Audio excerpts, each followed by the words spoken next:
শেষ হয়নি যুদ্ধ, এই ওয়াসিম সাইদ মুগ্ধ, খুনি কেন বাহিরে, ফাঁসি ফাঁসি ফাঁসি চাই।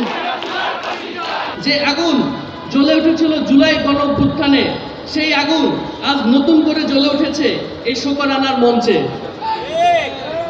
আজ আমরা দোয়া করছি হাত তুলে নয়, হৃদয়ের রক্ত দিয়ে, শহীদদের রুহের মাগফিরাতের জন্য, আহতদের শক্তির জন্য, আর এই জাতির ভবিষ্যতের মুক্তির জন্য। আজ আমরা শুকরানা করছি শুধু একটি রায়ের জন্য নয়, সবকিছুর জন্য।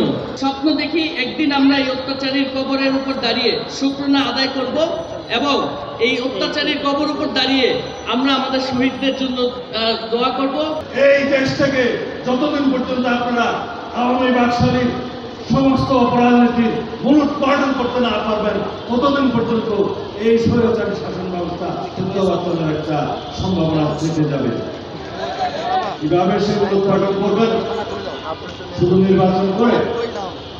এখানে তো এসে মনে হয়েছিল না কাকে মনোনয়ন দেবে সেটা নির্ধারণ করা হবে। নির্বাচন হচ্ছে গণতান্ত্রিক প্রক্রিয়ার একটি ধারণা। গণতন্ত্র হচ্ছে সকল মানুষকে নিয়ে নির্বাচনের মধ্য দিয়ে জনপ্রতিনিধিদের নিয়ে রাষ্ট্র পরিচালনার একটি ধারণা। কিন্তু স্বৈর শাসন, ফ্যাসিবাদ নির্বাচিত প্রতিনিধিদের মাধ্যমে প্রতিষ্ঠিত হতে পারে। তাহলে কিসের সংস্কার দরকার? জনগণের, আমাদের মানসিক সংস্কার দরকার।